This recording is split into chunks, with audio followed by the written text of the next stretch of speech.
Acompáñenme a orar al Señor y a darle gracias a Él.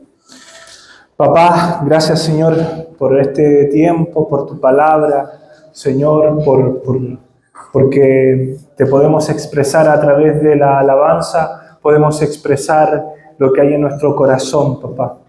Muchas veces nuestro vocabulario es limitado, Dios, pero las canciones, Señor, tienen ese poder de poder expresar lo que hay en nuestro corazón, Señor amado. Y queremos confesarte, Dios, que tú eres Rey sobre toda circunstancia, Rey sobre nuestras batallas, papá, nuestras luchas, nuestros infiernos personales. Señor, queremos que tú seas Rey, queremos que tú seas, Señor, quien, Dios mío, gobierne toda, completamente nuestra vida. Dios, bendice tu palabra en el nombre de Jesús. Amén. ¿Pueden tomar asiento? Gloria al Señor. Este mes queremos que sea un mes de Adviento. Tal vez lo han escuchado por redes sociales lo que es Adviento. Y Adviento es el momento previo a la Navidad. Todo lo que tiene que ver con reflexionar acerca de la Navidad. ¿Sí? La Navidad del Señor. ¿Sí? Entonces, Adviento generalmente comienza el 1 de diciembre y termina el mismo 25. Así que la idea es que este mes nosotros podamos reflexionar acerca de la Navidad. Así que los invito a que podamos leer Mateo, capítulo 1, del 18 al 25. Mateo, capítulo 1, del 18 al 25. Y vamos a hablar sobre un personaje muy poco predicado, pero que tiene mucha relevancia en esta historia del nacimiento de Jesús. ¿Sí? Tiene mucha relevancia. Mateo, capítulo 1, versículo 18. Versión NTV.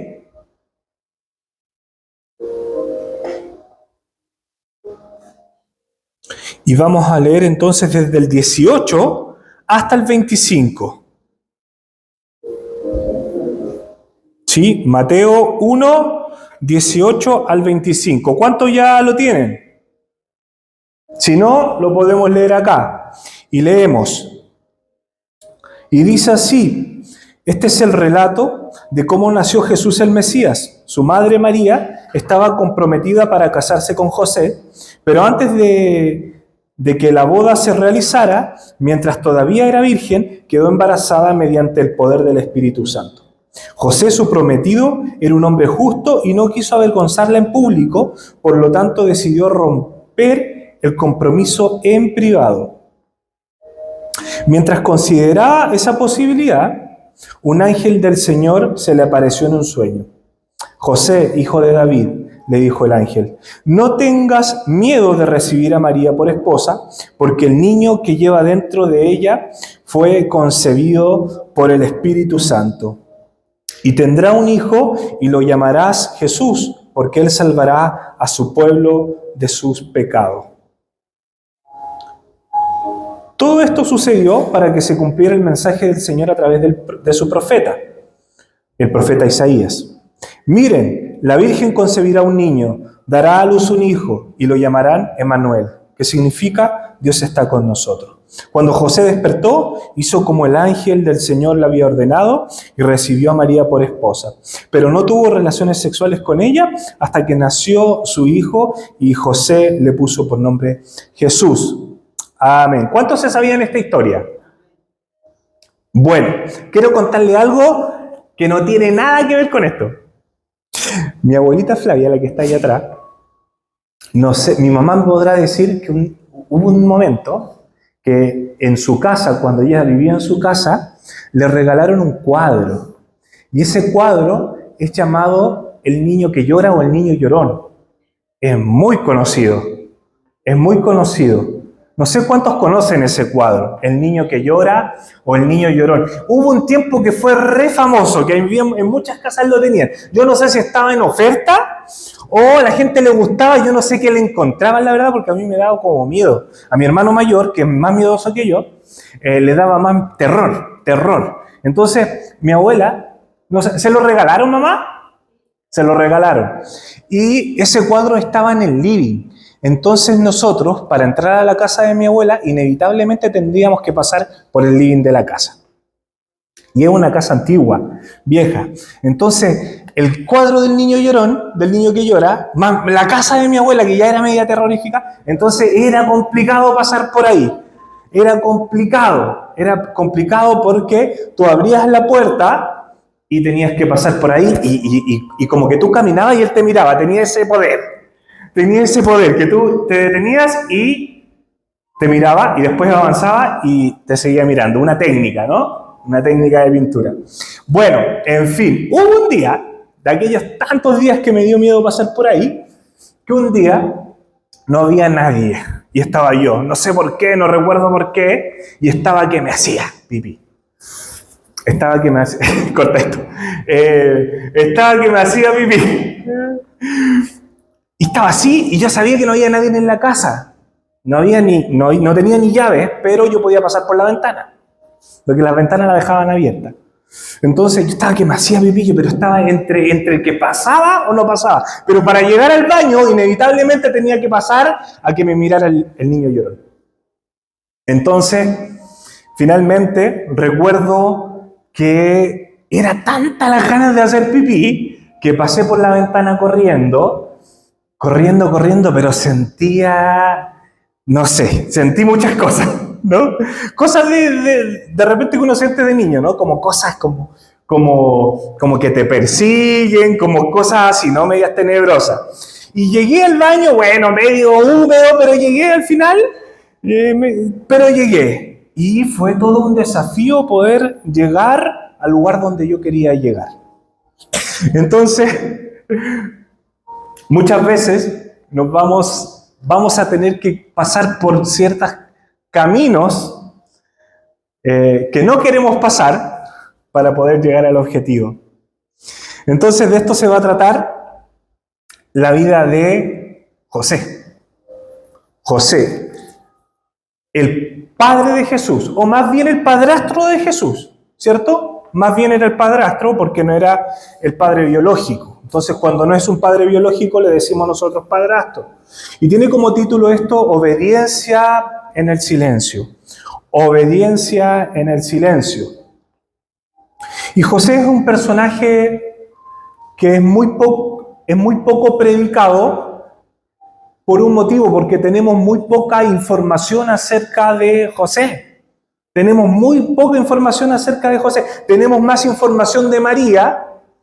Tanto en literatura bíblica como literatura extra bíblica tenemos información acerca de María, pero acerca de José incluso tenemos muy poca información extra bíblica.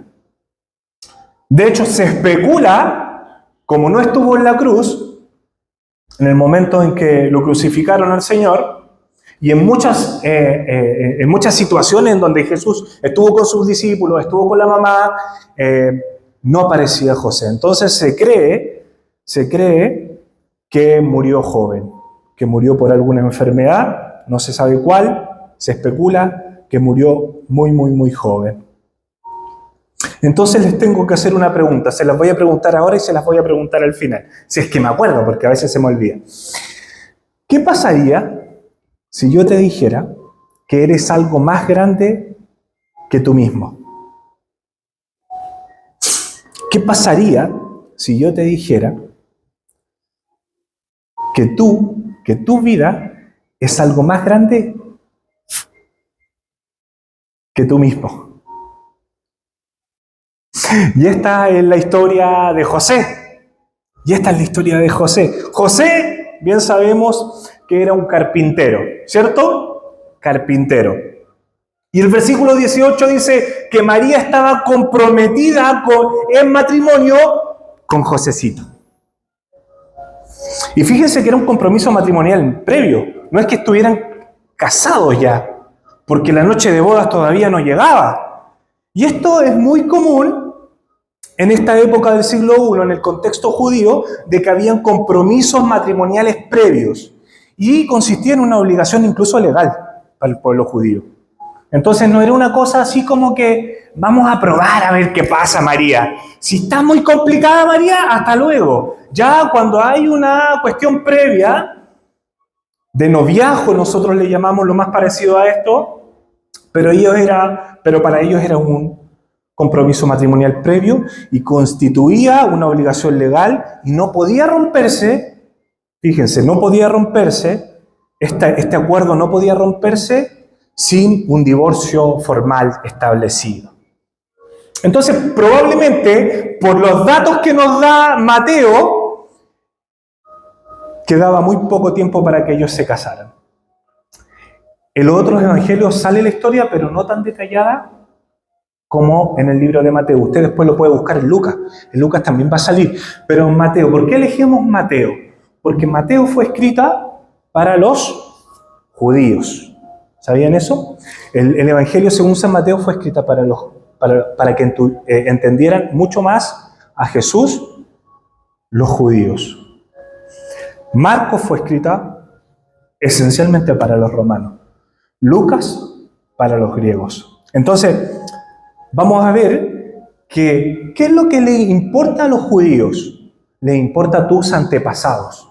Le importa tu árbol genealógico. ¿De dónde vienes tú? Un judío del siglo I te hubiera preguntado, hermana Elsa, ¿usted de dónde viene? ¿Qué apellido es usted, hermana Elsa?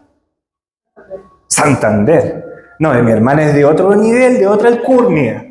Santander, español. Entonces eso, para eso los judíos era importante, ¿no? Era importante de dónde tú procedías. ¿De qué familia? ¿Cuál era el oficio de tus padres? Para ellos era muy importante, para nosotros no, pero para ellos sí. Y esto nos va a ayudar a entender el contexto. Fíjense, entonces Mateo va a detallar mucho más el nacimiento de Jesús, porque a ellos les importaba quién eran los padres de Jesús. Porque para Mateo que quería alcanzar el corazón de los judíos, le importaba. Y es por eso que en Mateo nosotros vamos a encontrar con la genealogía de Jesucristo. Y vamos a decir, no, esta cuestión fome me la salto, ¿no? Pero vamos a encontrarnos con la genealogía de Jesucristo también en Mateo. Entonces, todo estaba color de hormiga porque estaban a punto de casarse. Fíjese que cuando uno está a punto de casarse, es el momento más romántico que uno puede vivir en la historia de la humanidad, ¿cierto? Algunos dicen, yo llevo más de 10 años, Esteban, y sigo como genial. Dios te bendiga. Pero nadie puede desmentir la idea de que el momento previo a casarse es un tiempo de mucho romanticismo, ¿cierto? Y fíjense lo que dice el versículo 19. Dice, José era un hombre justo.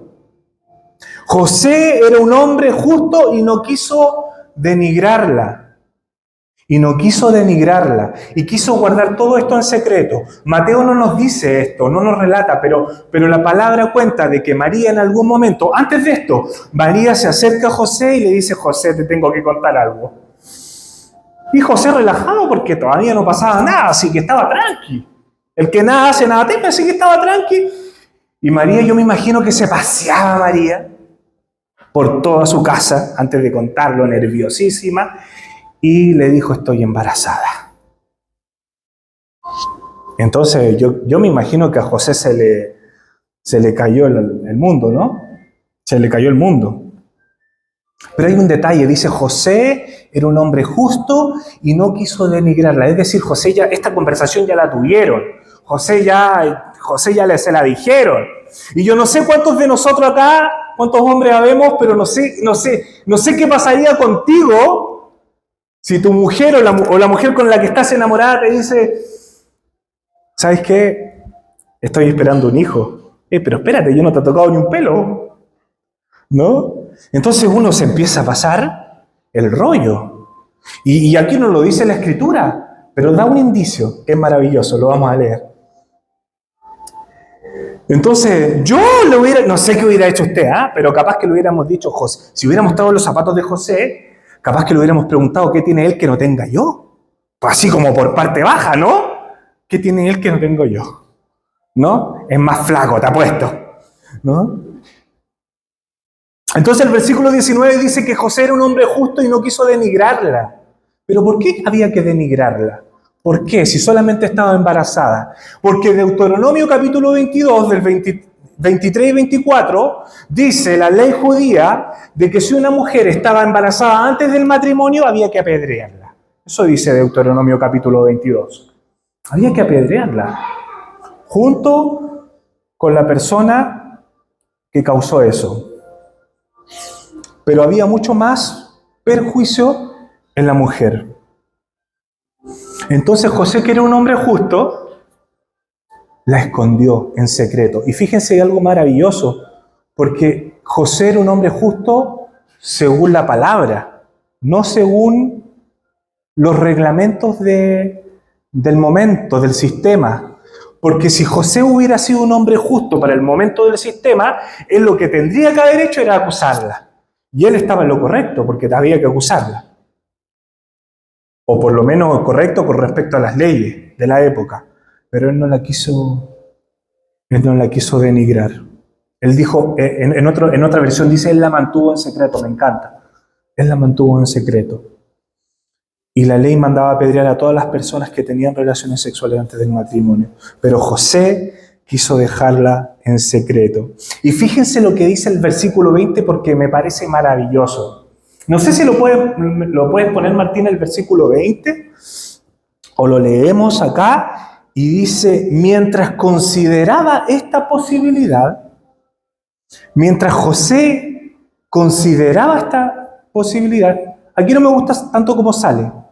En la Reina Valera dice, y mientras José pensaba en todo esto, y en otras versiones, y mientras José reflexionaba, vaya que había que reflexionar, había que sacar cuenta, ¿no? Había que sacar cuenta, ¿qué hago? ¿No? Entonces, yo me preguntaba en este momento, ¿qué pasaba por la mente de José en este momento? Me encanta porque la Biblia nos deja especular un poco, y eso es lindo, ¿no? ¿Qué pasaba por la mente de José en ese momento? Yo me preguntaba con qué tuvo que luchar José en ese momento. Su novia le dijo que estaba embarazada del Espíritu Santo.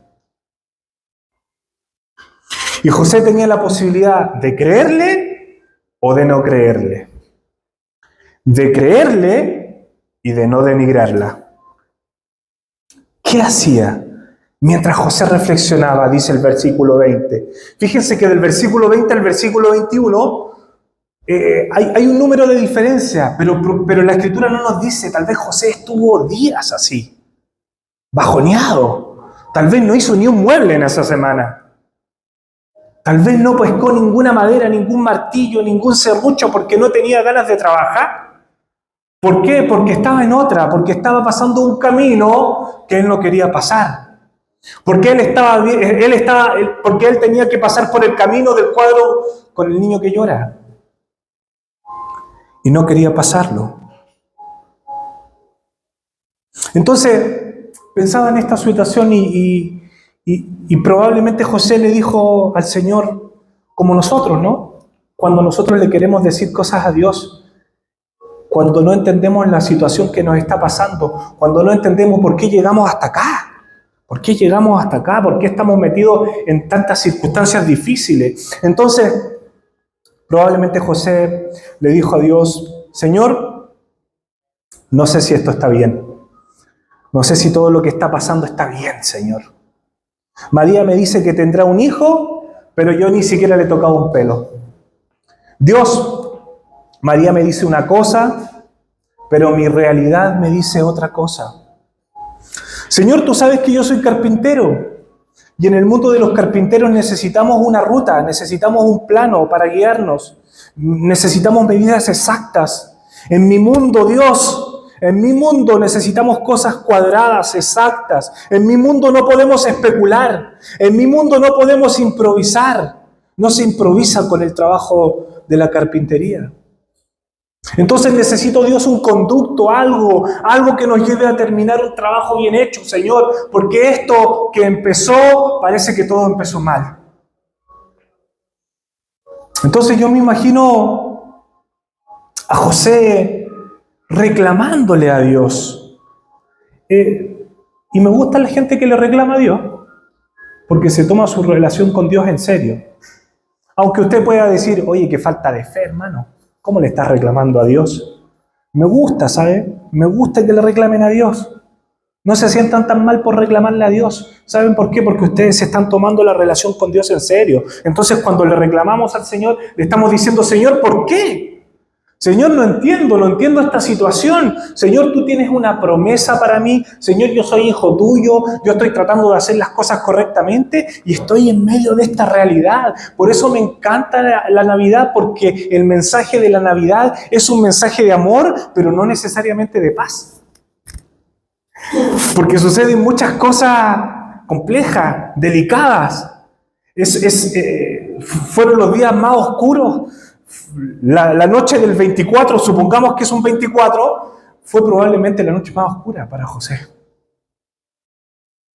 Y los 9 meses. Entonces, yo creo que José le decía, ¿sabes qué, Dios? Yo creo que te equivocaste conmigo. Yo creo que no era yo el elegido. Dios, no sé si estoy para este tipo de situaciones, la verdad. Yo solo soy un carpintero, Dios. Mejor déjame en mi taller, con mi ruido, con mi martillo, con mis clavos, con mi serrucho. Que ese es el ambiente donde yo me manejo, Señor. No me saques del ambiente donde yo sé, no me saques del lugar donde yo estoy cómodo, no me saques del lugar donde yo ya sé manejarme. Por favor, Señor, no me saques de ahí. Porque en estas circunstancias la verdad es que yo no sé qué creer y yo no sé qué hacer. Dios, ¿sabes qué aún? Te digo, mejor dime que todo esto es una broma. Y yo entenderé que es parte de tu buen sentido del humor.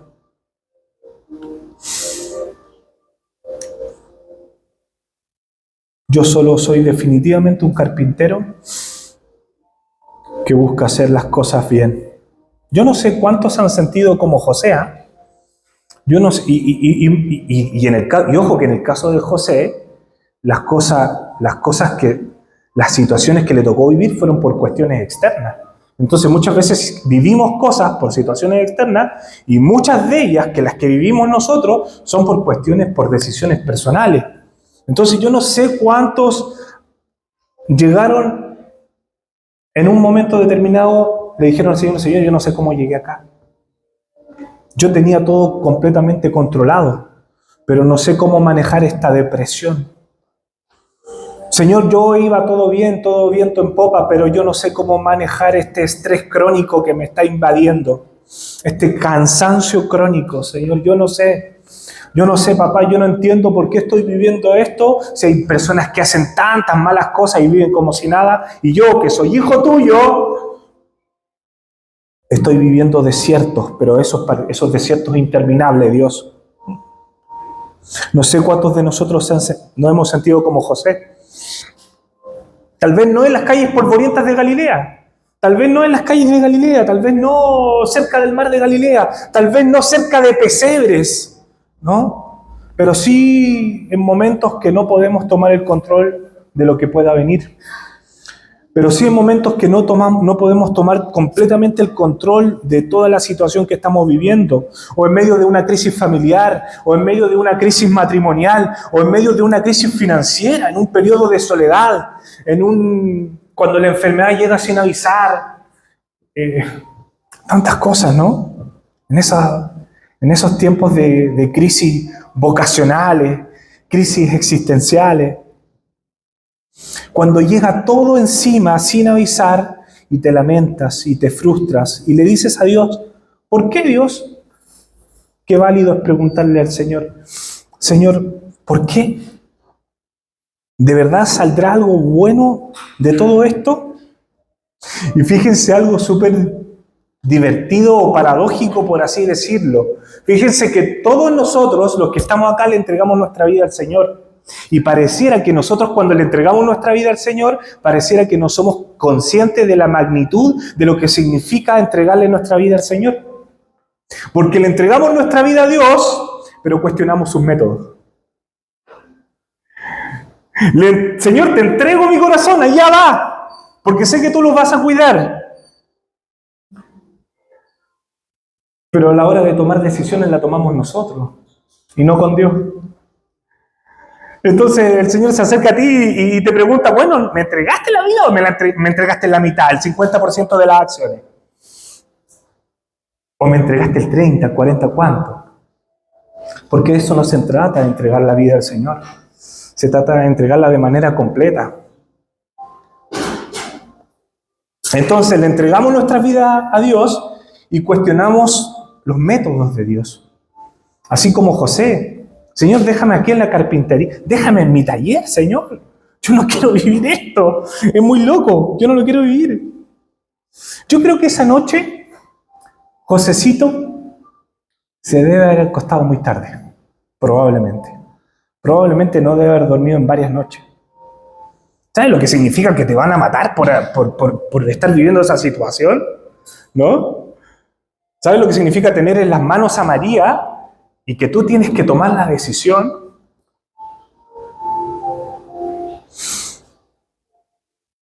Y finalmente dice la palabra que José sí pudo conciliar el sueño en esta noche. Por lo menos en esta noche, las anteriores capaz que no durmió. Pero en esa noche dice la palabra que concilió el sueño.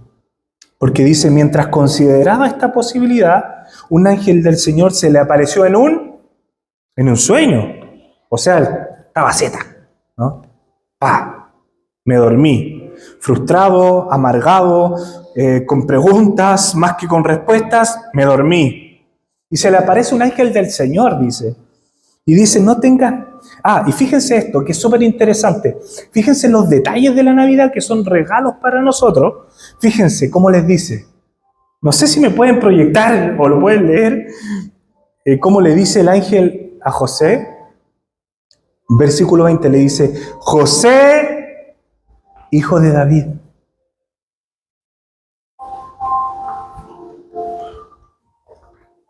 José, hijo de David. ¿Saben por qué eso es tan tierno, lo que le dice el ángel? ¿Saben por qué es tan tierno?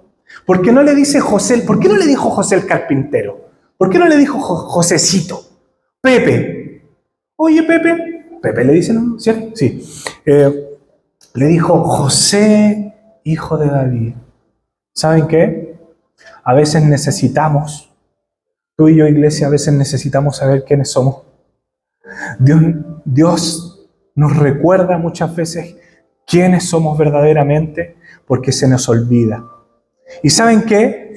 Todos los judíos, no había judío que no supiera esta verdad. Que el Mesías, que el Salvador profetizado en el Antiguo Testamento iba a ser del linaje y de la descendencia de David. ¡Qué maravilloso! Entonces le estaba diciendo, hey José, hijo de David, llegó tu momento, Josecito. Eres hijo de David, no eres cualquier José. Probablemente eres el José más pobre de Galilea. Porque fíjense que ser un carpintero en esa época no tenía una reputación social tan importante. No había, de los escalafones estaba muy cerquita de los pescadores, el carpintero. Entonces José era una persona que le gustaba pasar desapercibido. Pero viene el ángel, sueña y le dice, José, hijo de David, Dios te viene a recordar en esta hora, iglesia, ¿quién eres? ¿Quién eres? Eres hijo de Dios. Jorge, hijo de Dios. Elsa, hija de Dios. Erika, hija de Dios. Mireille, hija de Dios. Así le habla el ángel. Le está recordando quién es. Y le está recordando que hay una promesa que viene de la descendencia de David. Y que Él es parte del plan y de los propósitos de Dios. Quiero decirte algo, iglesia, eres parte del plan de Dios para el siglo XXI. Eres parte del plan de Dios para este tiempo. Eres parte del plan de Dios en tu realidad. con las personas que Dios te está poniendo en este tiempo. Eres parte del gran y maravilloso propósito de Dios. Yo no sé cuántos me están agarrando esto, pero quiero hacerte de nuevo la pregunta. ¿Qué pasa si yo te dijera, o no importa yo, porque la verdad es que no importa lo que diga yo, qué pasa si la Escritura te dice, qué pasa si Dios te dice que tú eres algo mayor que tu propia vida? ¿Qué pasaría si eres algo más grande que tú mismo? Le recordó quién era y Dios viene a recordarte quién eres en medio de tu situación que estás viviendo, en medio de tu realidad, en medio del cuadro del niño que llora. Tienes que cruzarlo, pero Dios te viene a recordar en este tiempo quién eres. Y fíjate que aparte de decirle quién eres a José, le dice no temas, porque ha concebido del Espíritu Santo. Y déjame decirte algo, iglesia, todo lo que proviene del Espíritu, todo lo que nace en ti del Espíritu Santo, todo lo que Dios concibe, tu plan, cuando se ha concebido por parte del Espíritu Santo, entonces todo va a estar bien. Cuando Dios es el que concibe tu plan, cuando Dios es el que concibe tu proyecto, cuando Dios es el que concibe la situación en la que tú estás, aún por muy difícil que sea, aún en medio de los errores que tú cometiste, pero si está el Espíritu Santo en esa situación, entonces todo está bien. Y déjame decirte algo, iglesia, el que comenzó la buena obra la va a perfeccionar. El que comenzó la buena obra la perfeccionará. Y tal vez tú vienes con muy pocas expectativas de ti mismo, no de Dios, sino que de ti mismo. Yo no sé cuánto voy a durar así, Esteban. Yo no sé cuánto voy a estar congregándome. Yo no sé cuánto tiempo voy a tener que estar lidiando con este carácter. Pero déjame decirte algo, si Dios está en medio, si Dios concibe en medio de tu realidad, es porque todo va a estar bien. El que comenzó la buena obra la perfeccionará. Y Dios será fiel en completar la obra. Este título tiene esta palabra tiene como título obedece en el silencio.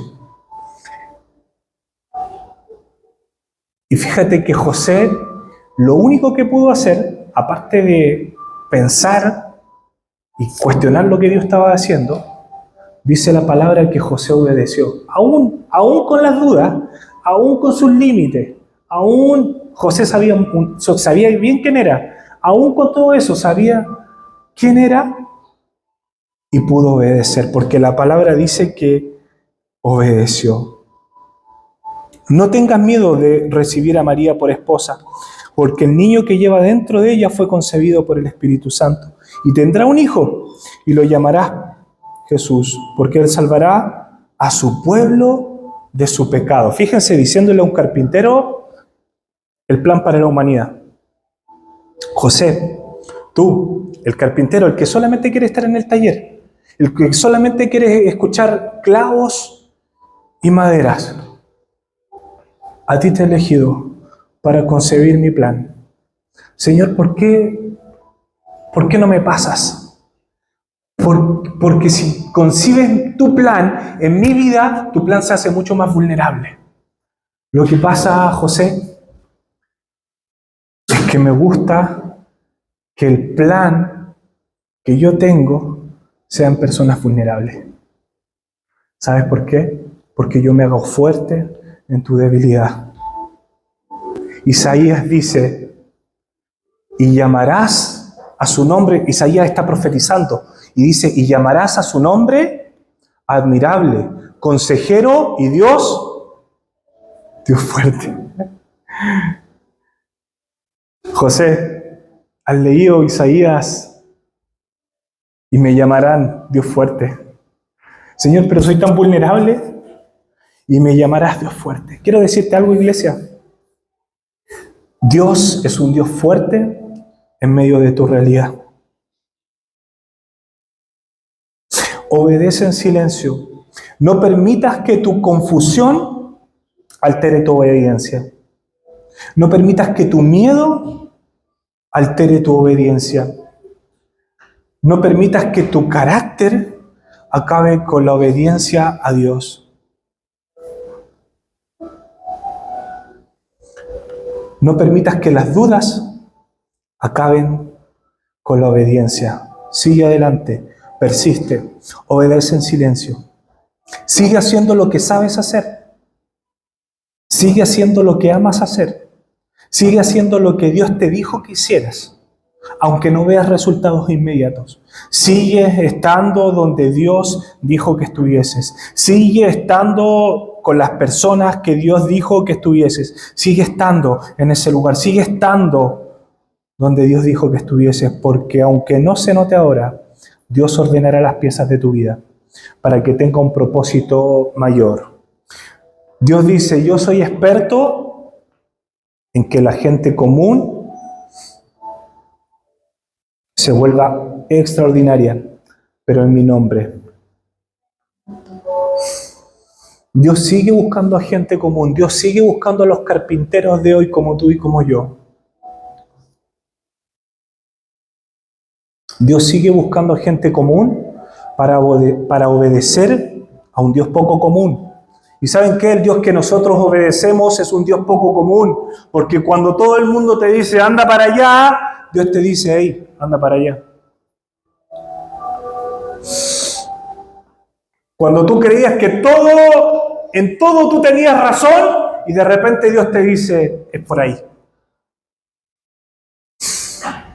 Pero tú le dices, ese camino está el cuadro llorón. Señor, no me hagas pasar por ahí. Porque está el niño que llora y yo no quiero pasar por ahí y yo quiero llegar a cumplir el propósito. Y de hecho le decimos, Señor, cumple el propósito que tú tienes para mi vida. Pero cuestionamos sus métodos. Señor, dale, heme aquí. No sé cuántos le han llorado y han venido al púlpito. Yo le he hecho un montón de veces. Heme aquí, Señor, envíame a mí. No sabía con el tete que me estaba metiendo, ¿no? Pero creo que Dios fue ordenando las piezas de mi vida para que el propósito de Dios se cumpla. Dios sigue buscando gente común para obedecer a un Dios poco común. Y esto es importante, iglesia. Yo no sé si tú estás viviendo un tiempo de fracaso en algún área de tu vida o un tiempo de éxito. Pero independiente de cuál de las dos estés viviendo, déjame decirte algo. Si tú estás viviendo un tiempo de fracaso en tu vida, en lo que sea, en lo personal, en lo íntimo, en lo matrimonial, en lo familiar, en lo que sea, aún los fracasos, para los que estamos en el Señor, aún los fracasos son en Dios. ¿Sabes por qué? Y esto es una realidad, un egocentrismo que se esconde en todas las personas. Si tú te llevas los créditos por tu fracaso, también te llevarás los créditos por la gloria. Entonces, cuando Dios te empieza a usar, si tú te llevaste los créditos por los fracasos anteriores, ¿cierto? Los fracasos anteriores, no, estos son mis fracasos. No valgo ni un peso. Pero después el Señor nos promueve, porque déjame decirte que el Señor te promueve. A José Dios lo promovió. De ser un carpintero que no deja de ser, a ser parte fundamental del plan de Dios. Lo promovió y Dios te promueve. Y si tú te llevaste los créditos del fracaso, cuando Dios te empieza a usar, te llevan los créditos de su gloria. Y toda la gloria es para Dios y no para nosotros. Qué maravilloso, ¿no? Entonces, ojo con el tema de que muchas veces nos vestimos de falsa humildad, ¿no? Y nosotros en los fracasos tenemos que declarar una verdad. Señor, tú en mi fracaso estás presente. Aún puede ser parte de tu plan. Aún puede ser parte de tu plan esto que estoy viviendo. No quiero pasar por el niño llorón, pero es parte de tu plan para poder ir a hacer pipí. Voy a buscar otro ejemplo a la otra mejor. Voy a buscar otro ejemplo.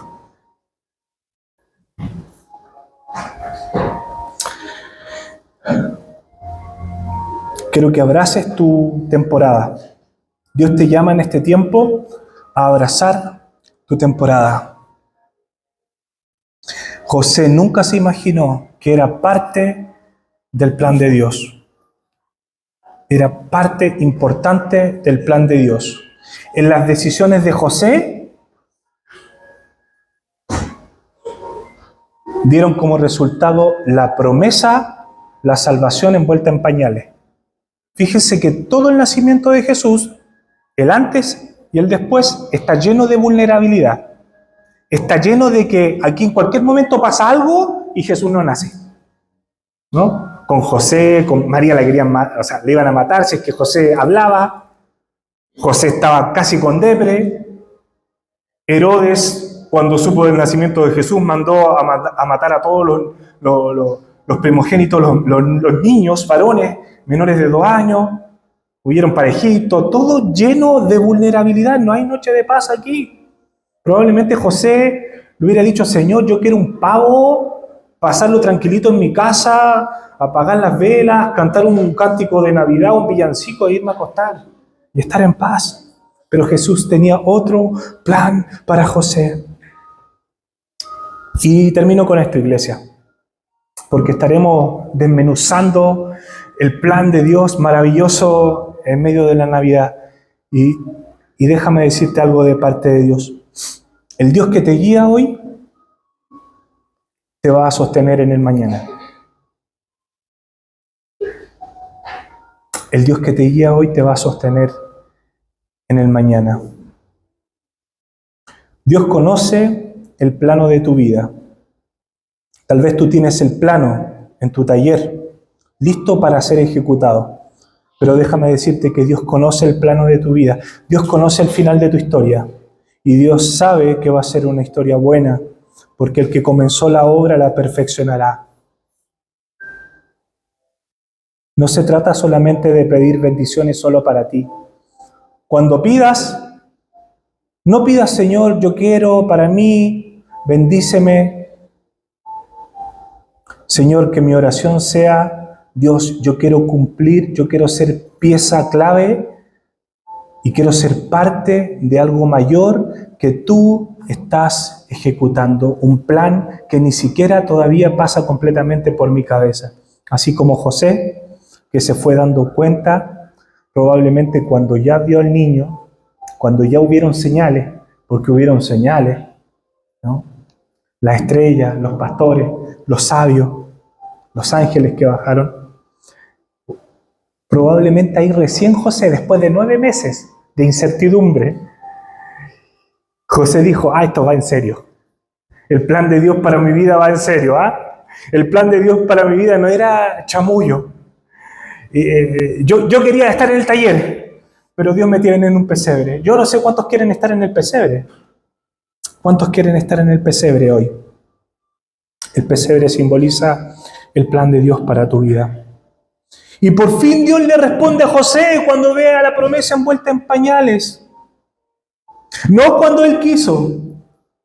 No cuando él quiso, fíjense, sino cuando vio que todas las cosas estaban cuadrando tal como él había dicho. Y tal vez le dijo: Josecito, Pepe, tal vez este mundo se va a olvidar de ti, pero yo no me voy a olvidar más de ti. Yo no me olvido de quién llamé. Yo no me he olvidado de quién llamé. Yo no me he olvidado de ti, José. Yo no me olvidaré nunca de ti. Has sido una pieza fundamental para que todo lo que ocurra haya ocurrido como yo lo tenía planeado. Quiero darte las gracias, José, porque aún en la duda tú obedeciste, aún en el miedo tú obedeciste, aún con lágrimas tú obedeciste, porque gracias a tu obediencia vendrá esta promesa envuelta en pañales. Y quiero decirte algo, y con esto oramos, iglesia. Tu obediencia nunca pasará desapercibida. Para Dios no. Para Dios no. Para la gente sí. No se va a dar cuenta nadie. Nadie te va a dar gracias porque obedeciste a Dios. Nadie se dio cuenta. Pero para Dios, déjame decirte esto, para Dios no pasa desapercibida tu obediencia. Dios, gracias te damos. Creemos que el mensaje de la Navidad, Dios mío, nos revoluciona el corazón, Señor. Y queremos que tú nos promuevas, Señor, desde la carpintería al pesebre, Señor. Yo me hallo bien en la carpintería, Dios, pero tú me quieres en el pesebre.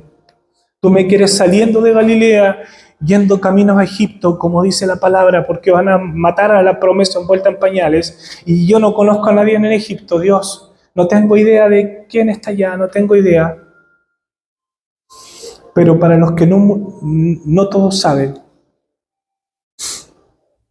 pero hasta el día de hoy en Egipto hay una iglesia cristiana que representa el 1% de la población, el único, pequeña población, pero ese 1% de la población se debe a que un día José y Jesús y María viajaron y nace la iglesia copta.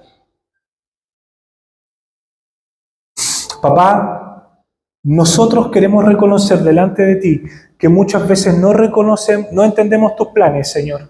No entendemos el proceso de tus planes, Señor. Nosotros muchas veces entendemos que tenemos que estar en un lugar, pero tú nos pones en plataformas diferentes, Dios. Señor, solamente te podemos decir, aún en el sufrimiento, con lágrimas, te queremos decir, Dios, que queremos obedecerte, queremos obedecer en silencio, Padre. Queremos obedecer. Cuando nadie se dé cuenta, Dios, sé que tú te darás cuenta, Señor, y sé que los ángeles estarán felices de verme, Dios, porque hay alguien en la tierra que ha decidido obedecer para que los planes y propósitos de Dios se cumplan. Padre, bendigo a cada uno de mis hermanos, que esta palabra produzca un efecto en mi vida, en sus vidas, Señor. Y que a partir de este mensaje, Señor, puedan tomar decisiones que trasciendan, Señor. Puedan creerte a ti, Señor. Puedan obedecerte a ti y decidir obedecer en medio de la fragilidad, en medio de la debilidad, en medio de la incertidumbre, en medio de la duda, en medio de todo, Dios. Y perdónanos si te reclamamos, Señor, pero yo estoy seguro que prefieres que te reclamemos antes de que no oremos. Y tú prefieres mucho más eso, Señor. Prefieres vernos reclamar, Señor, tal vez como histérico. Y nosotros queremos bendecir tu nombre en esta hora, Señor. Comprometiéndonos, Señor. Comprometiéndonos a obedecerte. Aun cuando el proceso se haga difícil. Dios, te damos gracias en el nombre de Jesús. Amén. Gloria al Señor.